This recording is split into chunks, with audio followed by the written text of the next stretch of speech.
자, 요한계시록 10장 1절부터 11절 말씀. 오늘 제목이 지체하지 아니하리니 라는 말씀입니다.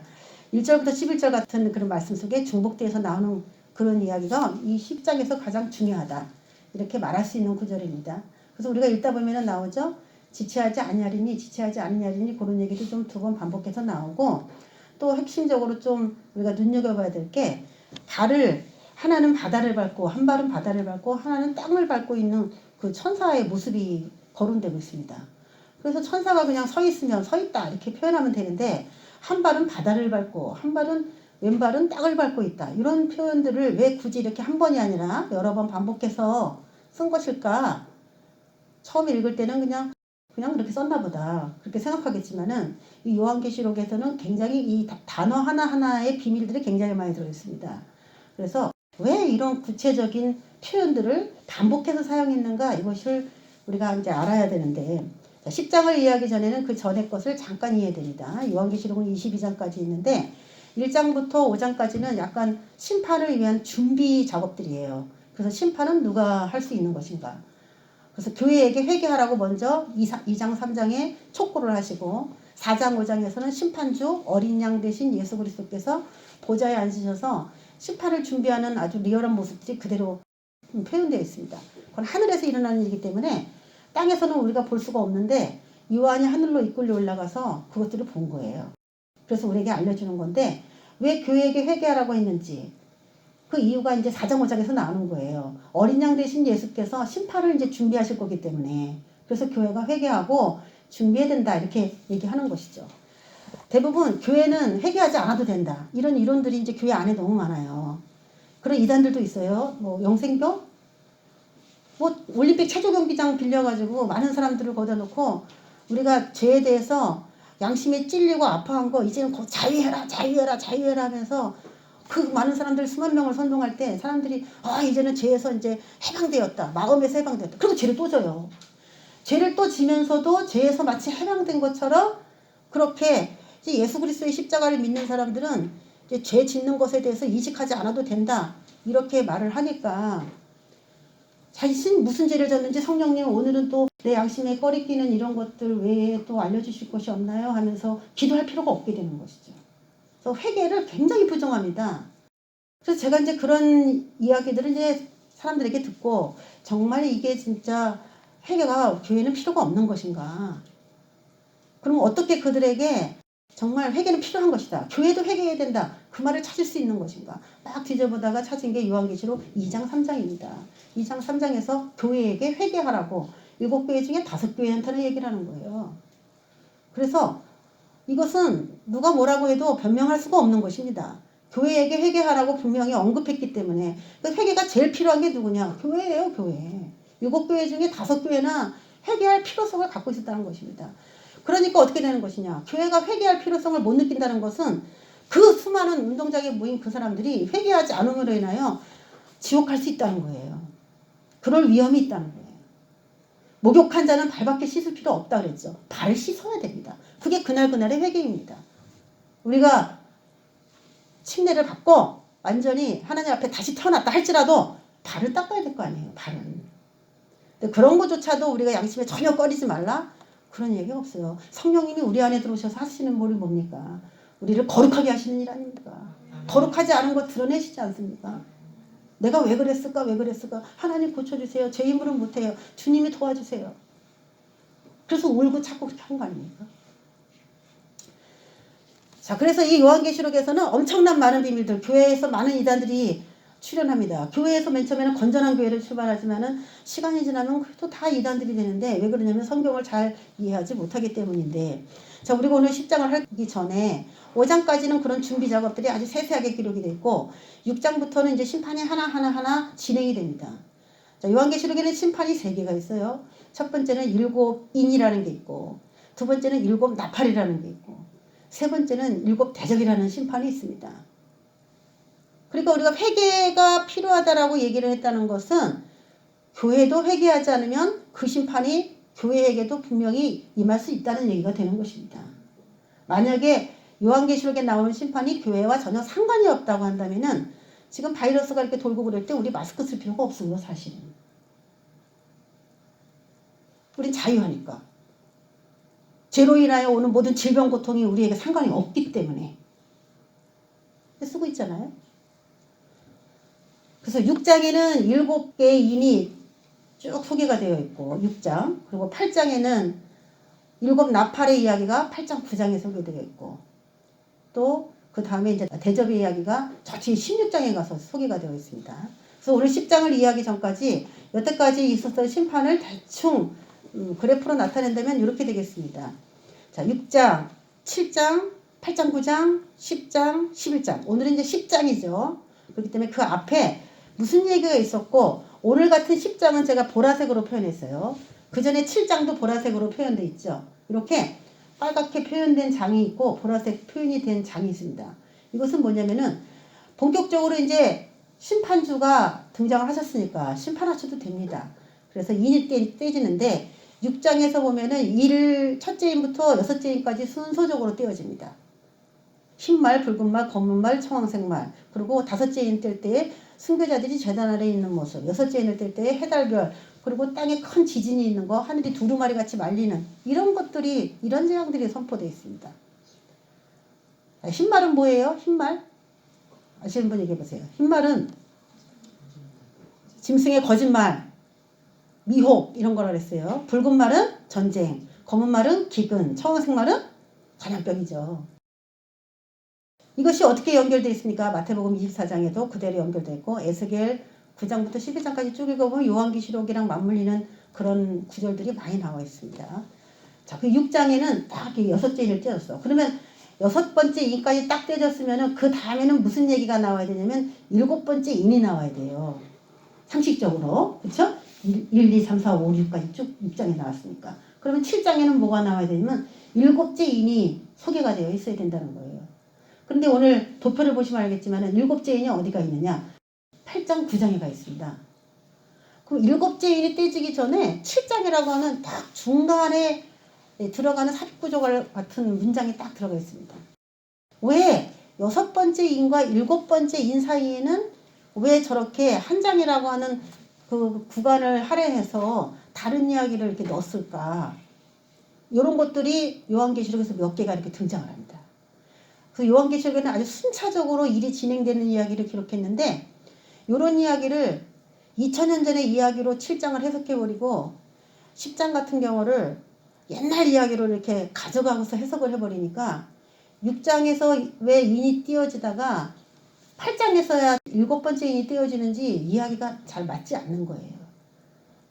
그런데 우리가 7장과 10장을 어떤 개념으로 봐야 되냐면은 7째 인이 띄어지기 전에 꼭 있어야만 하는 준비 작업 같은 것입니다.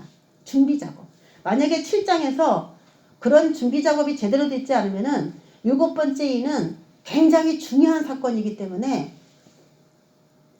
대비를 해야만 하는 거예요. 대비. 그래서 어떤 대비를 하는 것이냐, 그거를 알려주는 것이죠. 자, 7번째 인이 딱 떼어지면은 나팔이라는 게 막 불어요. 이제 재앙이 더 심해집니다. 인이 떼어지면 땅의 4분의 1이 공격을 받는 것이고, 이제 나팔이 떼어지면은 이 나팔들은 다 7째 인 속에 다 들어있는 것인데, 이 나팔이 불어지면은 땅의 3분의 1이 공격을 받는 것입니다. 그래서 더 재앙이 가중돼요.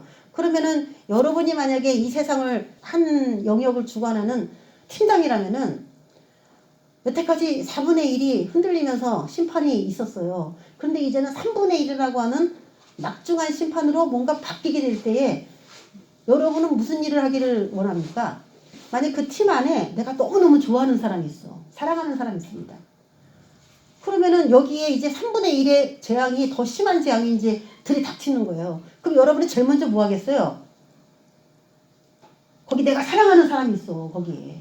그럼 뭐 하겠습니까, 여러분은? 가만히 있어요, 그냥? 나 혼자 알고? 나 같으면 전화해 줄 텐데. 그쵸? 전화.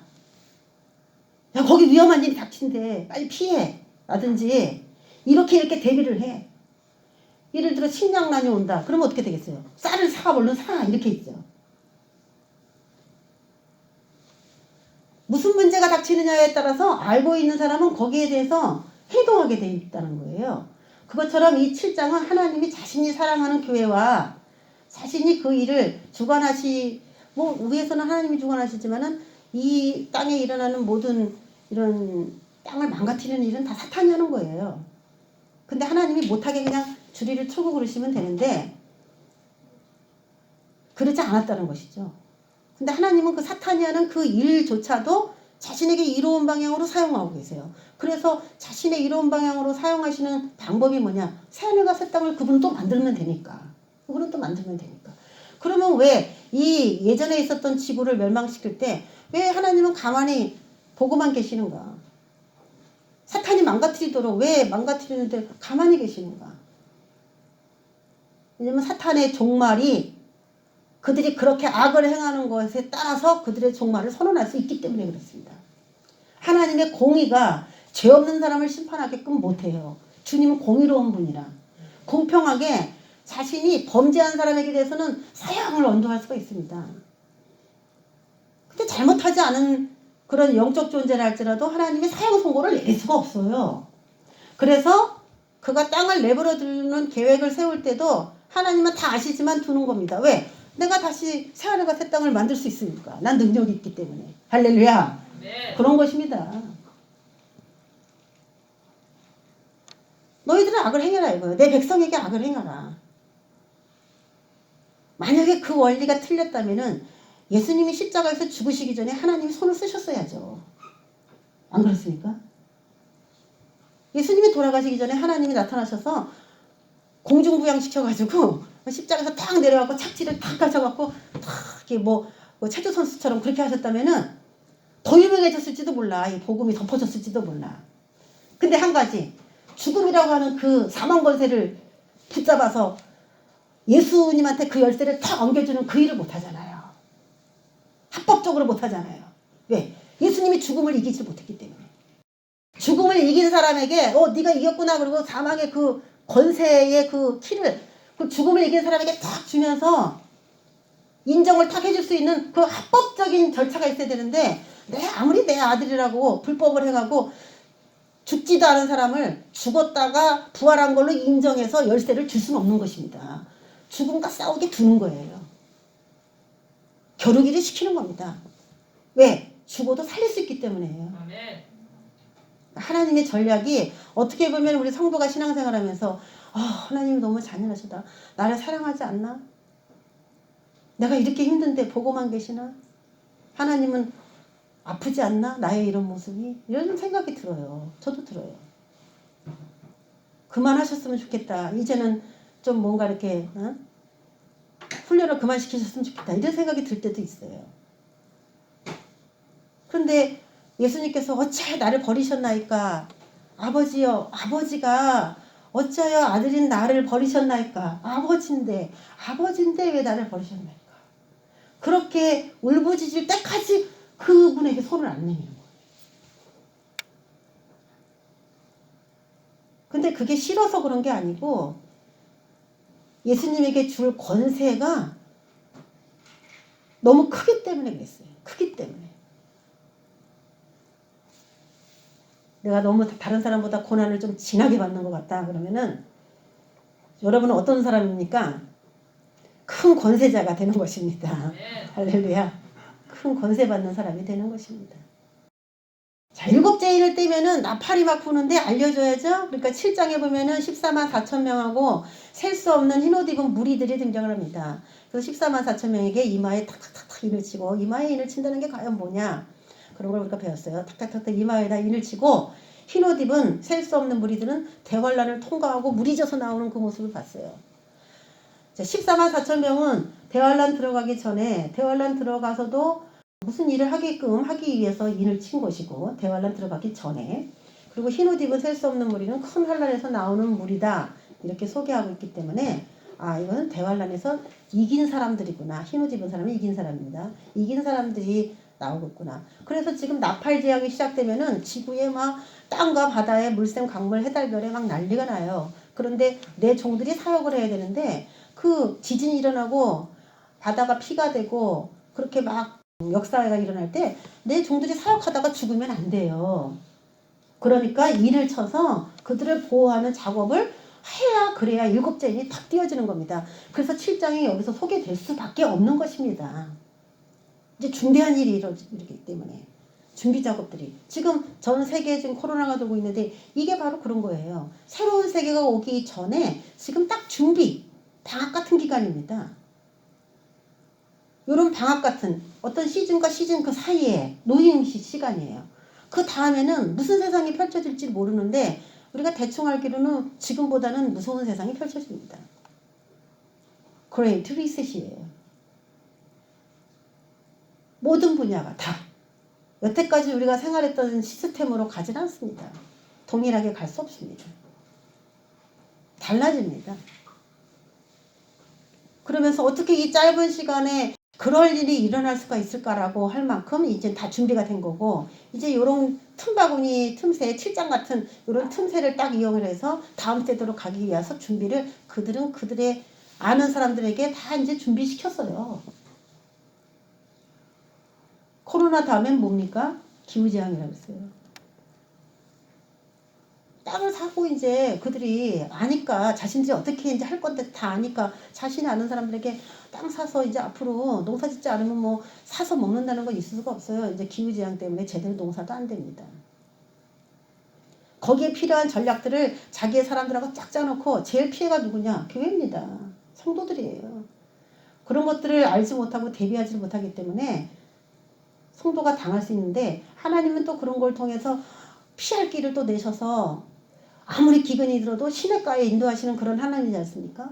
네. 그렇지만 그 시냇가에 몇 사람이나 갔나요? 몇 사람이나 갔어요? 정말 하나님을 위해서 열심히 일한 대표적인 사람이 소개되고 있잖아요. 그래서 정말 그런 믿음을 가진 사람이 하나님이 나를 이렇게 어려운 시기에도 보살필 것이다 라고 믿고 있는 사람이 과연 몇 명이나 있을까? 다 자력으로 살아버렸기 때문에 이제는 자력으로 살 수 없는 시대가 오는 것입니다. 하나님의 도움 없이는 안 되는 시대가 온다. 지금 이제 그런 거예요. 자, 8장 9장에 나팔이 쭉 불고 9장에 5번째 6번째 나팔이 붑니다. 1, 2, 3, 4 나팔은 8장에 있고 5번째 6번째 나팔은 9장에 기록되어 있습니다. 그러면 당연히 오늘 10장에 7번째 나팔이 기록이 돼야 되는데 10장에 7번째 나팔이 안 나와요. 우리가 오늘 읽었잖아요. 그래서 7번째 나팔이라고 언급된 게 딱 한 절 있어요. 한 절, 7절에. 7째 천사가 소리내는 날. 7째 천사가 소리내는 날. 그럼 7 나팔 불 때에 이거거든요.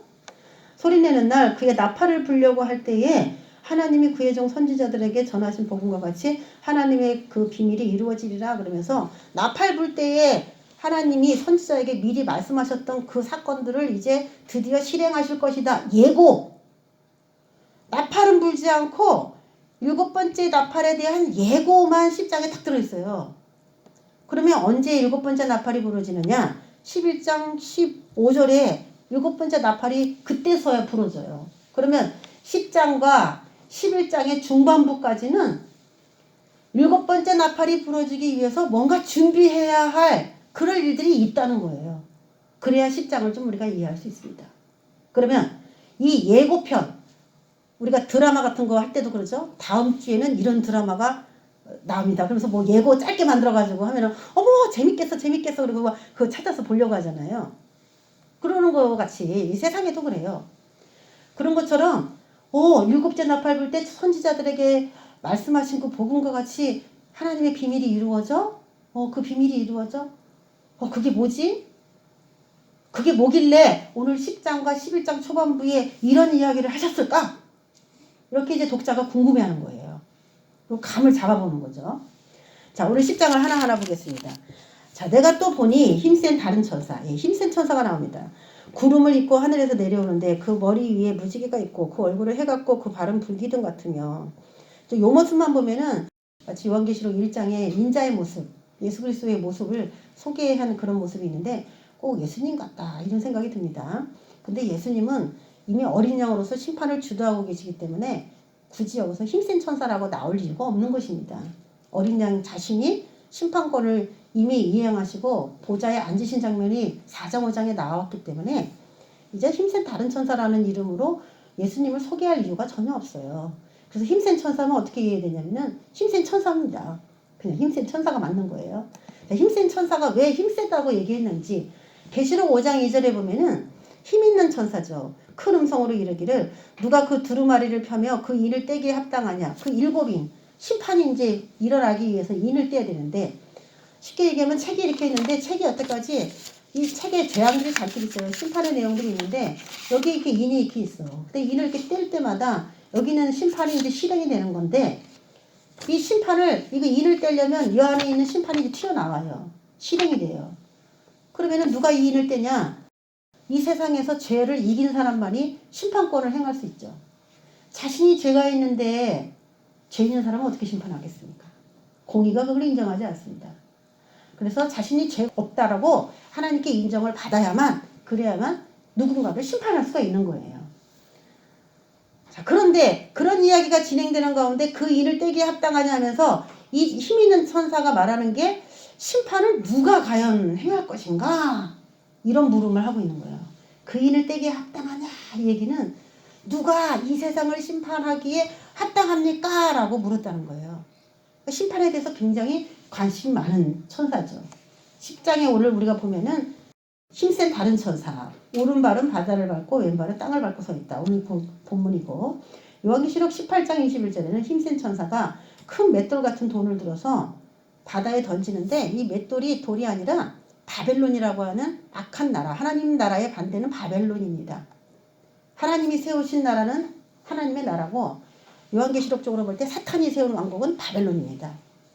이 바벨론은 계속 성도들을 하나님 나라로 들어가게끔 성도들이 일을 하고 있었는데, 계속 바벨론이라고 하는 사탄의 나라에 종속시키기 위해서 평생 동안 싸웠던 존재들이 집합체예요. 그 바벨론이. 근데 그것이 바다에 던져지는 그런 것들을 선포하는 그런 천사였어요. 그래서 이 내용들을 대충 본다면은 두루마리를 들고 있다. 두루마리와 연관된, 바벨론의 심판에 연관된 이런 일들에 힘센 천사가 등장을 합니다. 그래서 심판에 적극적으로 사역하는 천사입니다. 자, 이 힘센 천사라고 왜 굳이 10장에서 이야기했냐면, 앞으로는 심판이 7번째 나팔이 부러지면은, 7번째 나팔이 11장 15절에 부러지기 시작하면, 그때부터는 이제 대접이라는 마지막 재앙으로 치달아가요. 그렇게 진행이 돼요. 마지막 재앙이에요. 온 나라가 다, 온 세상 나라가 다 멸망하는 그게 7 대접인데, 그 7번째 나팔을 보게 될 때에 그 대접이 쏟아지는 그 사건과 쭉 연결돼서 가게 됩니다. 그렇기 때문에 지금 이 힘센 천사가 여기서 꼭 힘센 천사라고 하는 이 천사를 등장시켜서 하고 싶은 이야기들이 있어요. 힘센 천사가 나 힘세다, 너희들 다 죽었어, 이렇게 하면 좋은데, 하나님이 힘센 천사들을 통해서 이 땅을 정복하지 않아요. 누구를 통해서 그 악인들과 겨루게 할까요? 하나님은 누구를 들어서 이 세상의 악인들과 싸우도록 만드실까요? 힘센 천사가? 누가 할까요? 응? 교회가 하는 거예요. 교회가. 힘센 천사는 지금 선포합니다. 일이 어떻게 진행되는지 아나운서처럼 중계방송 해주는데, 이거는 땅에서 교회가 목숨을 걸고 악에 대해서 대항하는 그런 모습에 대해서, 요즘에 미얀마 사태 심각하죠. 한국의 대사관에서 무릎을 꿇은 소녀가 있었어요. 한국 제발 도와달라. 근데 우리도 친중이야. 사실 미얀마에 개입된 중국 세력을 못하게 그렇게 뭐 군인을 파견하거나 그럴 마음이 솔직히 있는지 잘 모르겠습니다. 미얀마의 대부분 국민들이 한국어를 써요. 한국어를 다 압니다. 드라마가 한국말로 나가요. 미얀마 사람이 한국을 엄청 좋아합니다. 그래서 이 조그마한 어린아이부터 연세 드신 노인분까지 다 그 드라마를 한국 드라마하고 자기네 나라 말로 이렇게 자막이 떠가지고 그걸 다 봐요. 그래서 기본적인 모든 생활에 기본적인 인사며 모든 거를 대부분 다 한국말로 할 수 있을 정도로 한국어를 쓰자 이런 동네도 있대. 그럴 정도로 미얀마가 친한국적이에요. 그래서 한국에게 호소를 하는 겁니다. 군사 무기를 주지 않고 정부와 협력하지 않는 그 정도의 아주 소극적인 대처만을 하고 있어요. 우리나라 정부가. 무엇이 과연 심판의 대상자고, 누가 멀리 해야 되는 사람이고, 누구를 가까이 해야 우리에게 도움이 되는지, 우리가 그것이 선한 것인지 그런 기준을 정확하게 세우지 못하면은 많은 사람들이 자유를 위해서 싸우고 있어요. 지금 홍콩은 지금 친중국, 중국으로 넘어갔습니다. 홍콩. 미얀마 사태 일어났어요. 대만도 지금 중국으로 넘어갈 가능성이 많아요. 그 다음은 누구예요? 그 다음은 누구예요? 대한민국이에요. 친중 서열로 봤을 때 우리나라가 아주 편한 지금 시국이 아닙니다. 홍콩, 대만이 항상 그 중국이 먹으려고 헐떡거렸는데 드디어 이제 넘어가게 됐어요. 대만은 끝까지 대항하고 있고 미얀마도 지금 피 흘리며 대항하고 있습니다. 70명인가를 사격 조준을 해갖고 죽여버렸어요. 시민을. 그 다음에 대한민국이에요. 대한민국도 친중 국가이기 때문에 중국이 먹고 싶어 해요. 그래도 감사한 소식은 뭐냐면 미국이 대한민국을 먹지 못하게 하기 위해서 지금 우리나라 서해안 파주부터 저 천안 아산까지 쭉 미국의 대기업들이 들어와야지. 들어오려고 해요. 그래서 중국이 서쪽으로 들어오려고 하는 모든 거에 저지선을 딱 그어놓고 있습니다. 미국이 안전하냐? 미국도 안전하지 않습니다. 그럼 누가 안전한 거예요? 우리의 자국의 힘으로 우리가 스스로 우리나라를 보호할 수 있을 정도까지는 어느 나라도 안심할 수가 없는 것입니다. 하나님이 우리나라 자체를 강하게 하셔야 돼요. 북한은 여태까지 핵을 열심히 잘 만들었어. 사람들이 국가 사회가 그렇게 지탄을 해도 그래도 그 전 세계의 가장 리더인 트럼프가 가서 막 인사하고 하는 이유는 뭡니까? 핵을 가졌기 때문에 대우해 주는 거지. 핵 안 가졌으면 그렇게 따로 만나지도 않아요. 그 최고 정상이. 우리나라 뭐 최고 정상 뭐 두 사람만의 은밀하게 뭐 그렇게 전 세계가 서포트라이트를 다 켜주면서 그렇게 합니까? 안 하잖아요. 그냥 만났구나. 어떻게 보면 패싱도 있었어. 그런데 핵을 가졌다는 것 때문에 또 저러니까 그 핵 가지고 또 장난하는 겁니다. 우리는 복음, 남쪽은 복음, 북쪽은 핵. 통일되면 어떻게 돼요? 영육 간의 강국이 되는 겁니다. 영육 간의 강국이 되는 거예요. 근데 이제 복음 통일해야지, 절대로. 친중 세력으로 이렇게 넘어가가지고 되면 그렇게까지 안 되도록. 우리 죽어도 살겠고, 죽어도 부활한다 이 신앙이지만은, 아우, 그렇게 되면은 너무 무서운 것 같아. 우리 수아가 지난주에는 감사 예물로 전쟁 나게 않게 해주셔서 감사합니다. 썼더라고. 나도 한 번 더 기도했지. 하나님 전쟁 나지 않게 해주셔서 감사합니다.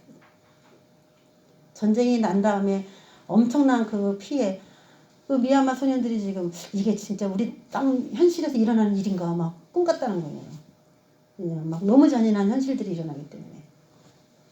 마지막에 요한계시록은 눈에 보이는 그런 전쟁도 있겠죠. 그런 전쟁이라 할지라도 미얀마 국민들이 일어나서 싸우는 것처럼 사실은 다 이제 영적인 이런 전쟁의 시대에는 교회가 이제 앞장서서 싸워야 되는 그런 시대가 이제 오는 겁니다. 군인이 싸워주겠지. 천사가 싸워주겠지. 같이 싸우는 거죠. 영계 안에서. 우리는 이 물질계 안에서 서로 협력해서 싸우는 겁니다. 그러면 그 다음 한번 보겠습니다. 4절. 일곱 의뢰가 말을 할 때에 내가 기록하려고 하다가 곧 들으니 하늘에서 소리가 나서 말하기를 일곱 의뢰가 말한 것을 임봉하고 기록하지 말라. 그래서 이거는 알려고 할 필요가 없어요. 기록하지 말라. 임봉하라. 봉해놔라. 이렇기 때문에 이게 임봉했는데 이게 무슨 뜻이다. 이렇게 말하는 사람 자체가 이상한 겁니다. 봉해진 사실이기 때문에 5절에 보면은 내가 본 바 바다와 땅을 밟고 서 있는 천사가 하늘을 향하여 오른손을 들고 이렇게 되어 있습니다. 세세토록 살아계신 이 곧 하늘과 그 가운데 있는 물건이며 땅과 그 가운데 있는 물건이며 바다와 그 가운데 있는 물건을 창조하신 이를 가리켜 맹세합니다. 지체하지 아니하리니 하면서 뭐 선서처럼 지체하지 아니하리니 하나님 앞에 하늘과 그 가운데 있는 물건, 땅과 그 가운데 있는 물건, 바다와 그 가운데 있는 물건을 창조하신 이가 누굽니까? 한마디로 말하면 하나님이시잖아요. 그 하나님 앞에 지체하지 아니하리니 그러면서 지금 뭔가가 진행이 속히 될 거라고 하는 암시인데 그 다음에 딱 나온 게 뭐냐면 일곱째 천사가 나팔 부는 거예요. 곧 온다는 겁니다. 곧 이 재앙이 온다는 거예요. 이제 지구가 이제 막 심판에 아주 소용돌이로 들어가는 거죠. 여태까지 3분의 2였지만 이제는 막 무자비하게 땅과 바다와 물샘과 강물에 또 해달별에 막 공격이 있는 곳인데 이 지체하지 않는다. 여러분 오늘 이게 제목입니다. 여러분의 삶 속에 혹시 악인에 대한 심판, 악한 것에 대해서 여러분이 묶이고 힘든 것이 있다면은 오늘 이 말씀 여러분의 응답을 들으시기를 주의 이름으로 축원합니다.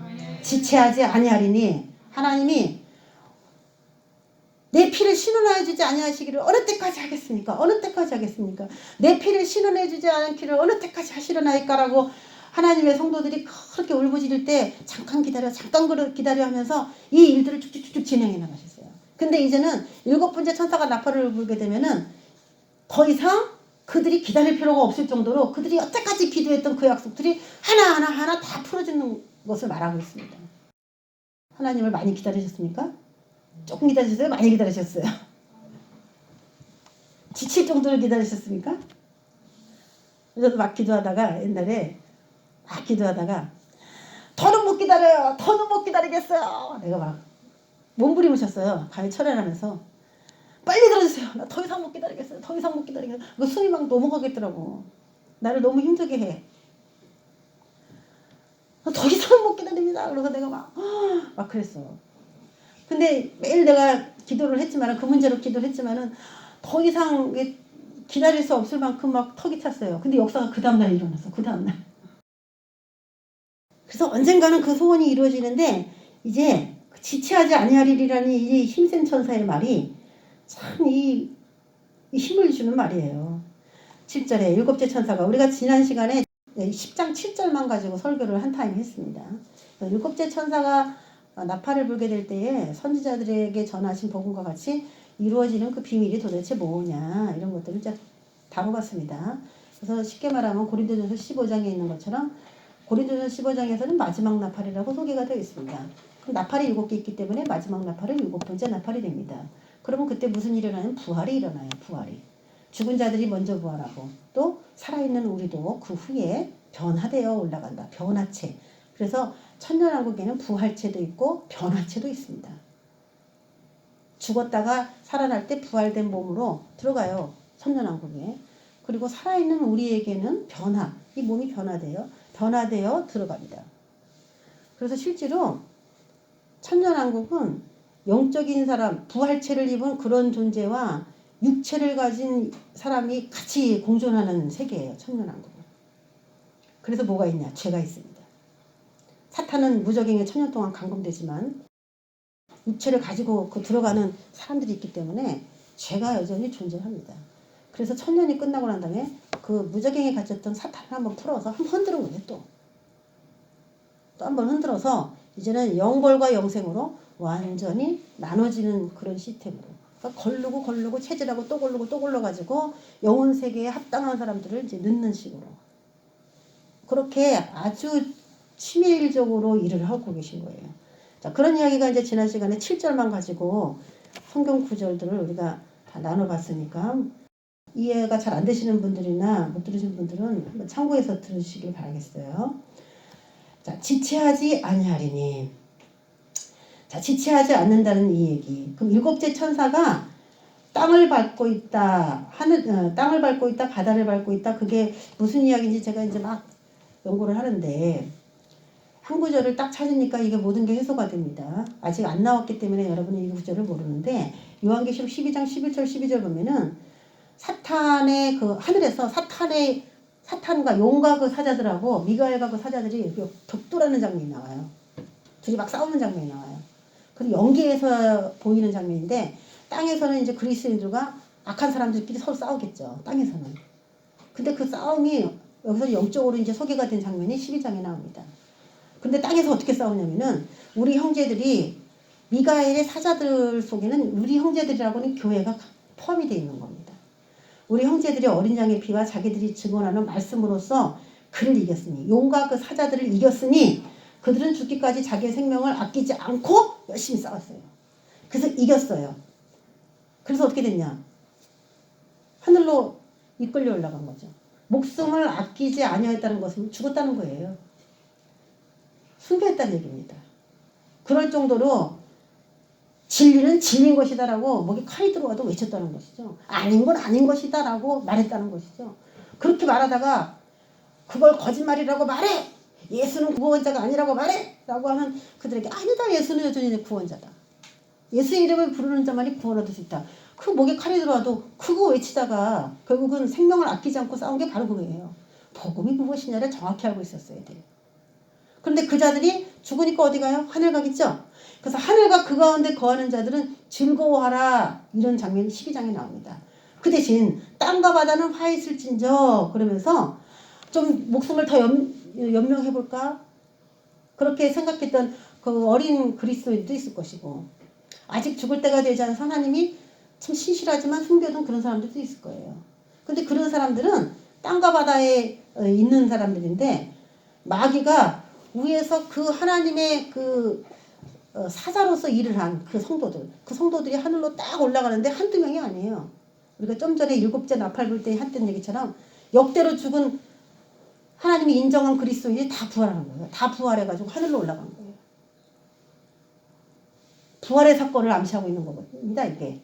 그 자들이 하늘로 다 올라가니까 하늘에 사탄이 공중의 권세를 잡고 세상 임금으로 군림하고 있다가 그들이 땅으로 내어 쫓기는 사건을 여기 기록하고 있습니다. 여러분, 가나안 땅을 줄게. 아브라함에게도 가나안 땅 줄게. 이스라엘 백성에도 가나안 땅 줄게. 결국은 이 세상에서는 무슨 전쟁이냐면 땅 뺏기입니다. 땅 뺏기. 하나님은 우리에게 어떤 장소를 주겠다고 계속 그런 얘기를 해요. 온유한 자는 땅을 기업으로 주신다 그랬잖아요. 계속 뭔가 장소를 주는 얘기를 해요. 글로 가라는 거야. 에덴 동산에 살아라. 가나안 땅에 살아라. 하나님 어디로 갈까요? 제가 애굽으로 가는 게 맞을까요? 야곱이 기도했더니 애굽으로 가. 그래서 오케이 떨어져서 갔어요. 근데 나중에 시간이 되니까 다시 그 후손들을 다시 가나안 땅에 또 데리고 와. 왜 하나님은 그렇게 가나안 땅, 에덴 동산 그런 곳에 연연하실까? 왜 어떤 일정한 그런 장소에 연연하시는 것일까? 분명히 있을 곳이 있어야 돼요. 영혼들이라 할지라도 있을 곳이 있어야 됩니다. 그래서 그들이 원래는 이 하늘과 땅과 땅 아래에 있는 모든 권세를 다 예수 그리스도에게 줬죠. 십자가 사건으로 다 줬는데 여전히 하늘은 마귀가 공중 권세 잡은 자로서 있다는 것을 에베소서에서 말해주는 걸 보니까 예수님께서 모든 지휘권은 다 가지셨지만 아직 그게 탈환되지 않았다는 얘기가 되는 거예요. 열쇠는 주님이 갖고 계시지만은 아직도 그곳에서는 용이 세를 들어 살고 있어요. 우리가 예수를 믿는다고 했지만은 우리 삶의 모든 것들이 확 바뀐 건 아니에요. 여전히 죄를 짓고 여전히 우리 삶 속에 죄의 요소들이 막 들어있습니다. 우리의 삶 속에. 우리가 예수를 믿고 주님이 그 강한 영으로 우리 안에 오셨는데도, 왜냐면 시간이라는 게 필요하거든요. 시간이라는 게. 시간 동안에 우리가 싸우면서 한 영역 이렇게 차지해서 나가는 것이기 때문에 그렇죠.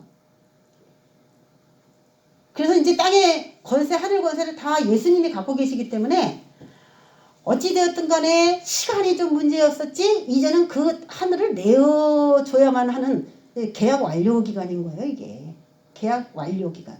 그래서 계약이 끝났으니까 너는 이제 그 하늘에서 살 권리가 없어 하고 우리 형제들이라고 하는 이 거대한 부활의 성도들을 끌어서 하늘로 이끌러 올라가고 그 하늘을 장악했던 그 영들은 땅으로 내려오죠. 자, 그러면 하늘이 이만했어요. 물론 땅 아래도 사탄이 있습니다. 땅 위에도 있고 하늘도 있고. 자, 하늘이 이만했어요. 이만했는데 하나님의 백성들이 올라가고 절반을 딱 차지했어. 50%를. 그럼 100평 갖고 살고 있다가 50평을 하나님의 형제들이 딱 올라가니까 그 용들은 몇 평 갖고 살아야 돼요? 100평 갖고 살고 있다가 딱 50평을 차지하고 가면은 용은 몇 평 갖고 살아야 돼요? 50평 안에 살아야 돼요. 그러면은 우리가 넓은 집에 이렇게 살다가 반토막밖에 안 되는 집으로 가게 되면은 어떻게 됩니까? 그 장소가. 얘네들이 깨끗하게 정리하고 치우는 그런 애들이라면은 여기가 장소가 더 깨끗해질 겁니다. 근데 얘네들은 더러운 존재고 모든 그 사탄에 속한 것은 성경에서 다 더럽다 그러거든요. 더러운 존재고 어두운 존재고 악한 존재이기 때문에 100평을 어질렀던 이 영적 권세가 50평 안에서 허덕허덕거리면서 이 어지럽히고 더럽히게 돼요. 그러니까 당연히 땅과 바다는 화가 있을 수밖에 없는 것입니다. 넓은 곳에서 활동했던 영들이 밑으로 내려오니까 당연히 그들이 착한 일 하겠습니까? 악한 일 하지. 그러니까 땅과 바다는 사탄으로 인하여 더 힘들어지는 거예요. 마귀가 자기의 때가 얼마 남지 않은 줄 알므로 왜? 쫓겨났거든. 지금 하늘에서 쫓겨났거든.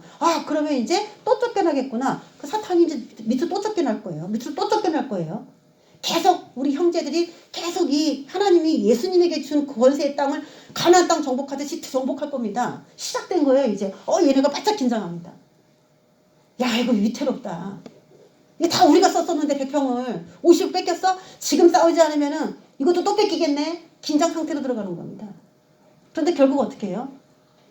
하늘과 땅이야 땅 아래 모든 권세를 예수님이 가졌으니까 얘네들은 지하 세계로 완전히 수몰돼가지고 무적행 안으로 갇혀버리는 신세가 된다고 19장에 나오는 거예요. 20절에 나오는 거예요. 크게 분내어 너에게 내려갔으니까 그 안에 어떻게 하는 게 좋아요? 하늘과 그 가운데 거하는 게 좋겠죠. 하늘과 그 가운데. 그래서 여기 딱 이야기가 나는 거예요. 오늘 그 힘센 천사가 땅과 바다를 딱 이렇게 한 발씩 한 발씩 딛고 있다는 것은 오늘 그 천사가 갖고 있는 게 뭐냐면은 8절에 보면은 두루마리 책을 갖고 거기에 발을 딱 이렇게 딛고 있는 장면이 나와요. 그래서 이 심판, 이 두루마리 심판이거든요. 이 두루마리 심판이 지금 어디에서 자행될 거냐면 땅과 바다, 이 힘센 천사가 딛고 있는 이 땅과 바다에서 이 예언적 두루마리가 여기서 실행될 거라는 거예요. 이미 올라간 사람들에게는 해당 사항이 없습니다. 그러니까 지금 바짝 긴장을 해야 되는 시기라는 거예요. 지체하지 아니하리라는 말이 어디에 심판이 임한다는 것이냐면은 땅과 바다에 직접적인 심판이 이제 일어나기 위해서 7번째 나팔은 이제 그렇게 진행이 될 것이다. 이런 얘기를 해주고 있어요. 하나님의 백성을 하늘로 이끌고 이제 거기 올라가지 못한 사람에게는 마지막 두루마리의 심판이 그들에게 남아있다. 어떻게 보면 7 대접을 말하는 것이죠. 이게. 자, 8절 다시 읽어보겠습니다. 하늘에서 나서 내게 들리던 음성이 또 내게 말하이르되 내가 가서 바다와 땅을 밟고 서 있는 천사의 손에 펴놓인 두루마리를 가지라. 이 땅과 바다를 훑고 있는 천사의 손에 두루마리가 있는데 이 두루마리를 천사가 막 독단적으로 시행하는 것이 아니고 누구한테 가지라고 그래요. 누구냐면 사도 요한에게 가지라고 하는 겁니다. 그러니까 이 천사가 이런 것들을 시행할 수 있는 그 책을 가지고 와서 사람에게 주는 거예요. 사람. 그래서 11장에 등장하는 게 두 증인인데 그 두 증인이 마지막 시대에 이 힘센 천사가 준 그 두루마리를 실질적으로 예언이거든요. 이게 심판이 이렇게 진행될 것이라는 것을 이 두 증인이 다 깨고 있다는 거예요. 다 읽었다는 거예요. 계시를 다 받았다는 거예요. 그리고 이제 이런 일들이 일어나니까 회개하시오. 회개의 복음을 전하는 두 증인이 그래서 활동을 하는 거예요. 야, 나 혼자 비밀을 이렇게 알았는데 이걸 전해야 되겠구나. 그리고 막 다니는 거예요. 그러면 힘센 천사가 준 두루마리를 요한이 받았다라는 얘기는 그건 뭘 말하는 얘기냐면 이제 이 두루마리를 땅과 바다에 이렇게 자행할 때 심판이 일어날 때 거기에서 회개의 복음을 전하는 그 사람들은 힘센 사람들이 되는 것입니다. 일반적인 성도가 아니에요. 왜 힘센 천사를 여기서 이렇게 강조했는지. 그 두루마리를 받은 그 두 증인들도 그 사람들도 마지막 시대 가장 힘센 사람들이 되는 것입니다. 할렐루야. 그 사람들이 뭘 할까 과연 이 땅에서. 그 두루마리를 받은 그 요한 같은 그 사람. 2000년 전인 요한인데 요한은 죽었어요. 요한은 예수님 재림할 때 나와 사역할 수 없습니다. 그 11장에 나오는 두 증인은 요한과 같이 그렇게 이 요한이 이걸 다 알았잖아요. 이거 다 알고 썼잖아요. 요한이. 이렇게 알고 쓴 것처럼 그 사람에게 그 모든 권세 다 이게 주는 거예요. 이걸 다 이해할 수 있는 권세를 그 사람에게 주고 그 사람이 사역을 하는 거예요. 여기에서는 10장에서는 요한이었지만 11장에서는 두 증인으로 이름이 바뀌어요. 그걸 뭘 말하냐면 요한과 같은 그런 사람이 마지막 시대에 나오면 그게 바로 두 증인이 되는 것입니다. 그래서 요한과 두 증인을 아주 절묘하게 이렇게 대조를 시켰어요. 9절 내가 천사에게 나아가 작은 두루마리를 달라 한즉 작은 두루마리죠. 큰 거 아니에요. 그래서 심판의 메시지 66권을 다 받는 게 아니라 이 두 증인은 요한도 마찬가지고 요한계시록을 제대로 이해할 수 있는 그 안목을 주님이 주십니다. 작은 두루마리를 달라 한즉 천사가 이르되 갖다 먹어버리라. 내 배에서는 쓰나 내 입에서는 꿀같이 달리라. 입에서는 단데 배에서는 써요. 이게 무슨 말이냐면은 에스겔도 그랬잖아요. 먹을 때는 하나님의 말씀을 깨닫게 해줄 때는 너무너무 좋고 맛있는데 그것을 실천하고 내가 소화를 하기에는 힘들다는 거예요. 이런 일들이 이 땅에 일어난다는 걸 미리 알고 있는 그 사람이 속이 편할까? 힘들어요. 말씀을 깨달음이 있을 때는 재밌고 너무 좋은데 그런 일이 일어난다면 내가 또 이런 일을 해야 되고 또 내가 미래에 이렇게 죽어야 되는데 영광스럽게 죽어야 되는데 이런 것까지 예수님이 자신이 십자가에 달려 돌아가실 것을 알았어요? 몰랐어요? 아셨죠? 괴로웠을까요? 기뻤을까요? 하나님의 비밀을 그 아들에게 다 알려주셔가지고 다 일을 하고 다녔으니까 우리가 볼 때 어이구 좋겠다. 근데 목사님들은 그런 생각합니다. 예수님처럼 사역했으면 얼마나 좋을까. 수많은 무리들이 막 따라다니고 뭐 병든 자에게 손을 얹으니까 낫고 죽은 사람이 나사로야 나오라 나도 한번 해보고 싶다. 이제 그런 생각도 해요. 그런데 자신이 어떻게 죽을 것까지 다 알고서 예수님이 계셨다는 것이 과연 행복하기만 했을까. 자신의 인생의 프로그램이 그렇게 하나님께 제물되어 드리는 그런 운명이었다는 걸 알았을 때 과연 그것이 소화할 수 있을까? 그 말씀을 십자가를 진다는 그 말씀을 소화할 수 있었을까? 바로 그게 내 배에서 쓰게 되는 그 원리가 되는 겁니다. 안다는 것과 소화하는 건 좀 다른 것이죠. 그래서 진짜 아멘하고 갖다 먹어버렸어요. 먹어버리니 내 입에는 꿀같이 다나 먹은 후에는 내 배에선 쓰게 되리라 그랬어요. 그러면서 말하기를 많은 백성과 나라와 방언과 임금에게 다시 예언하리라 그 숙제를 줬어요. 예, 이거예요. 많은 백성과 나라와 방언과 임금에게 다시 예언하여라 하리라 그러면서 작은 두루마리를 딱 먹었더니 지금 예언하라 그랬단 말이에요. 그러면 이 작은 두루마리에 무슨 내용이 들어있어요? 무슨 내용이 들어있다는 겁니까? 네가 예언하여야 하리라 그러면서 작은 책을 딱 줘서 먹어버리니까 그 책 속에는 무슨 내용이 들어있을까요? 미래에 무슨 일이 일어날 건지에 대한 계시가 싹 들어있다는 것이죠. 한 사람씩 붙들고 사랑하는 딸아 어떻게 그렇게 예언했다는 게 아니에요. 이게 앞으로 이렇게 됩니다 여러분. 이거 믿으면은 여러분 죽습니다. 이걸 선택해야 됩니다 라고 하는 계시들이 다 깨달아졌다는 거예요. 두루마리를 어떻게 갖다가 막 우겨우겨 씹어 먹습니까? 이렇게 일이 진행될 거구나 이걸 깨달았다는 얘기예요. 그래서 마지막 시대에 다시 한번 일어날 은사는 뭐냐면 예언의 은사입니다. 예? 성경 갖고 예언하는 겁니다. 이게 작은 두루마리 먹고 예언했잖아요. 이게 성경 갖고 예언했다는 얘기가 되는 거예요. 성경 보는 사람은 예언하는 이 두중인이나 요한 같은 계열에 못 들어갑니다.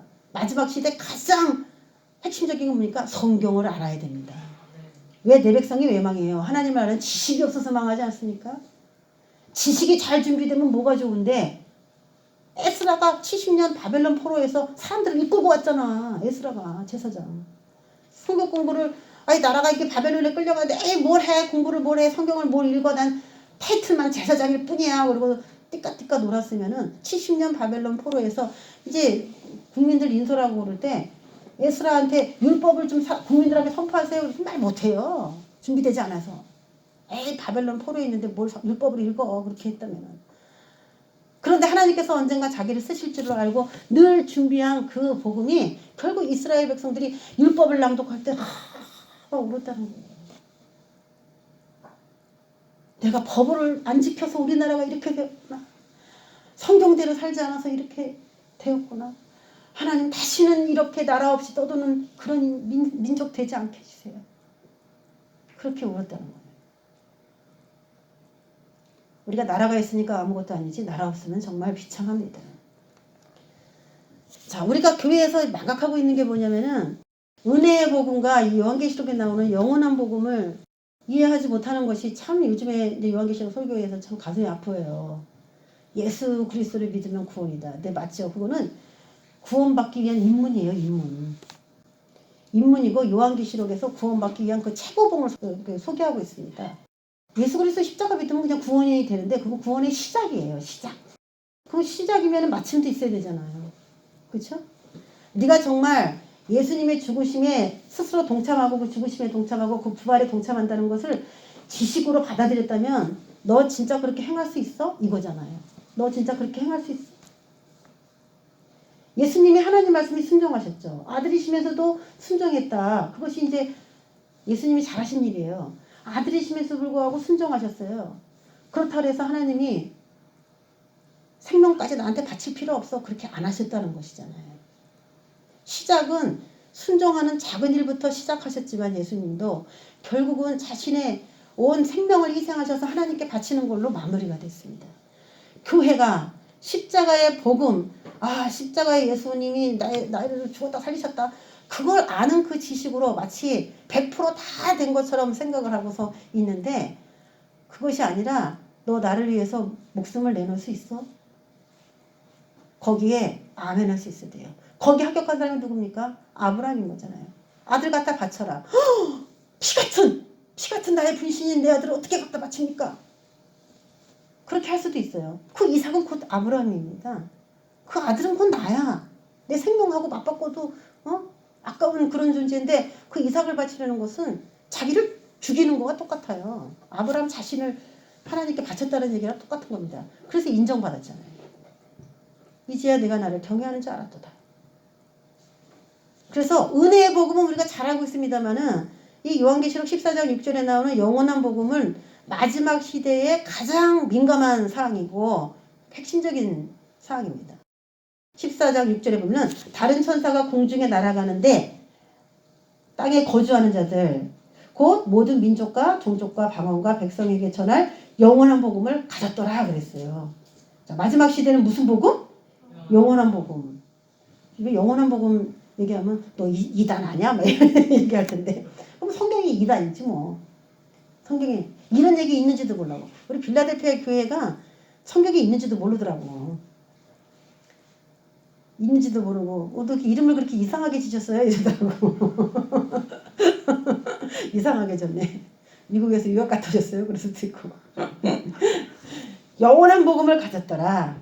그런데 이 영원한 복음은 14장 9절 10절에서 해석을 해줘요. 만일 누구든지 짐승과 그의 우상에게 경배하고 이마인의 손의 표를 받으면 그도 하나님의 진노의 포도주를 마시리니 거룩한 천사들 앞과 어린 양 앞에서 불과 유황으로 고난을 받을 것이다. 이마에나 손의 표를 받으면, 또 우상에게 경배하는 거, 어차피 이게 하나예요. 우상에게 경배하면 표를 받게 돼 있어요. 우상에게 경배 안 하면 표를 안 받습니다. 이건 뭐 상징이다 이렇게 얘기하지만 상징이 될 수가 없습니다. 왜? 매매를 하는 표인데 어떻게 상징이 됩니까? 상징으로 매매할 수 있습니까? 실제 표입니다. 이제 이 코로나가 끝나면 이제 그렇게 가는 거예요. 우리 백신에도 하이드로겔 들었다고 제가 얘기했죠. 스마트폰은 다 연동되어 있습니다. 조정이 가능합니다. 하이드로겔이 몸 안에 들어가면은 스마트폰은 조정이 가능해요. 이미 사람들을 모르게 의사가 그거를 얘기했어요. 의사가. 목사님들이 얘기하는 게 아니에요. 의사가 직접 유튜브에다가 그런 물질이 있다라고 얘기를 했어요. 하나하나 시작이 되는 거죠, 이제. 사람의 오른손이나 이마에 표를 받게 하는 것은 이제는 아무것도 아닙니다. 옛날에는 이상한 이론이다 그랬을지 모르겠지만은 이제는 너무 쉬워요, 이게. 이미 나왔고. 이 영원한 복음. 그래서 마지막에는 예수님께서 지금 재림때가 우리가 가까운 그 시대에 우리가 살고 있는데, 지금 우리가 기도하면서 구해야 될 은사는 예언의 은사입니다.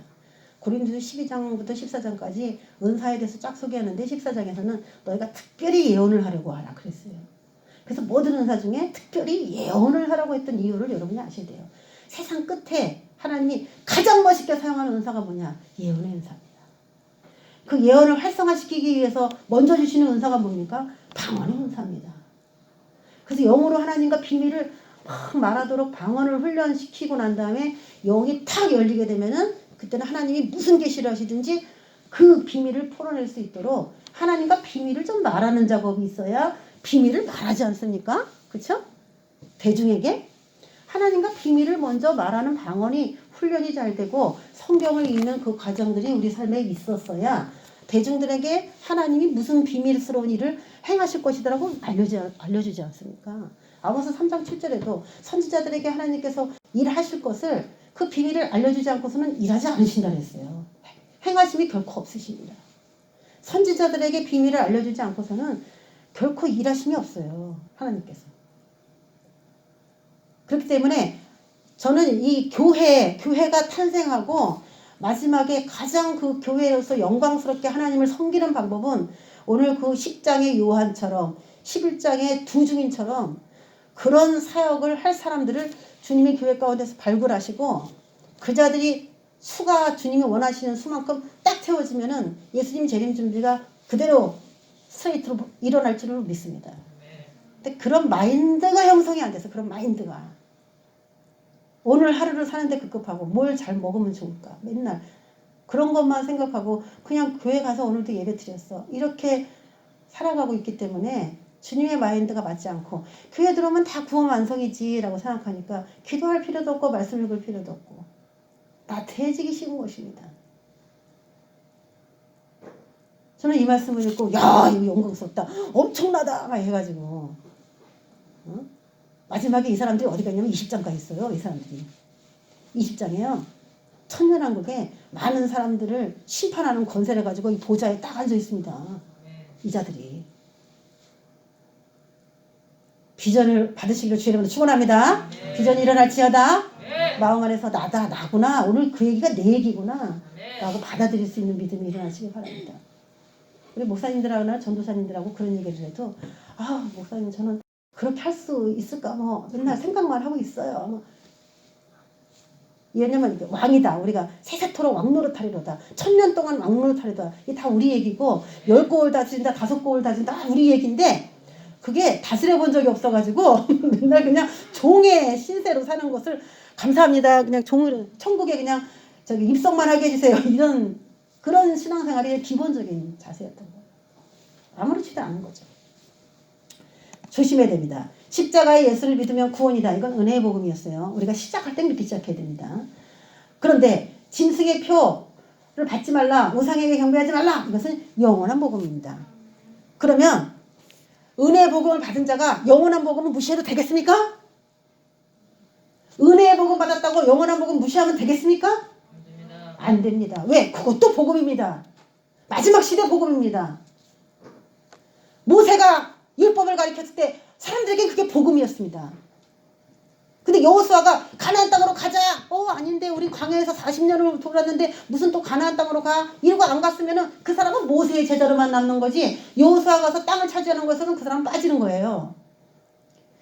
모세의 율법을 그렇게 섬겼던 바리새인과 사두개인들이 예수님이 딱 나와갖고 그 율법을 가지고 재해석하니까 이단이네 그러고 안 받아들였단 말이에요. 바리새인들이 사두개인들이 성경 그렇게 많이 알던 사람들이 모세의 율법에만 취했었고 예수님이 율법을 재해석해 주니까 그게 내 이론으로 좀 여태까지 좀 다르다는 거예요.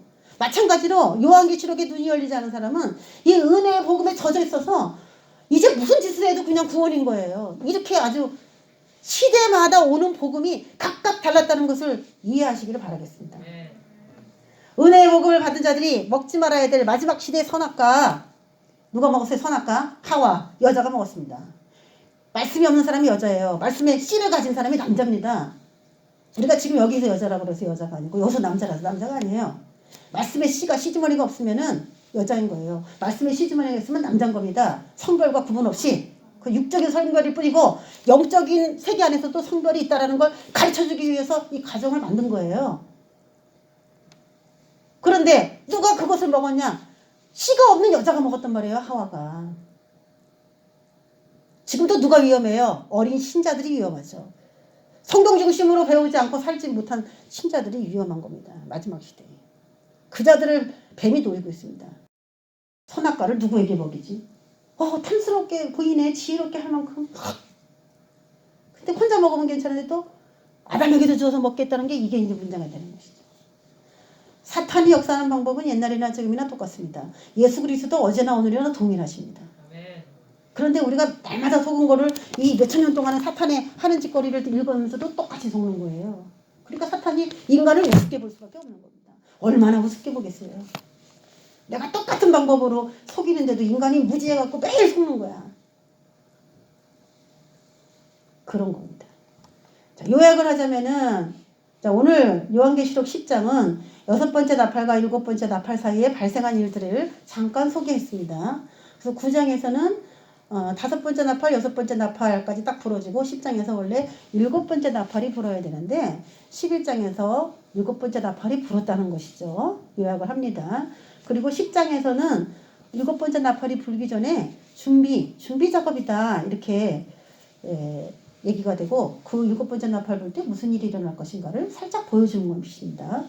일곱 번째 나팔 불기 전 선택될 사역자들 내가 많은 백성과 나라와 방언과 임금에게 다시 예언하여라 하면서 일곱 번째 나팔이 부러지는 그 타이밍을 일곱 번째 나팔이 부러지는 이야기를 다루기 전에 이 이야기를 먼저 다루는 그 이야기를 이제 12장 가면 우리가 좀 이해를 해요. 그래서 예언 사역이 활성화된 다음에 그리고 난 다음에 일곱 번째 나팔이 딱 부러져야 맞기 때문에 이 하나님께서 일하시는 그 순서에 맞기 때문에 일곱 번째 나팔을 보는 것을 좀 뒤로 미루고 예언 사역하는 이야기를 먼저 다룰 수밖에 없었던 것입니다. 그만큼 일곱 번째 나팔은 회개하라는 그 외침이 있어야만 일곱 번째 나팔을 감당할 수가 있어요. 많은 사람들을 구원하기 위해서 끝까지 구원하기 위해서 마지막 주는 하나님의 계시죠. 사랑의 메시지고 하나님께서 귀히 쓰시는 그런 그릇이 되어 이왕이면 금그릇으로 마지막 시대 잘 준비되시는 여러분 되시기를 주의 이름으로 축원합니다. 기도하겠습니다. 하나님 아버지 감사합니다. 우리가 미래를 어찌 알겠습니까? 하나님께서 이렇게 우리에게 비밀을 알려주시고 이제 우리의 마음을 다짐을 합니다. 처음에는 성도로 시작했지만은 그대로 있을 것이 분명히 아닙니다. 우리에게 요구하시는 것이 있습니다. 다시 예언하여라 하리라. 하나님 아버지 진리로 다스리는 예수님처럼 입에 검으로 심판하시는 예수님처럼 말씀으로 잘 단련된 우리가 되길 원합니다.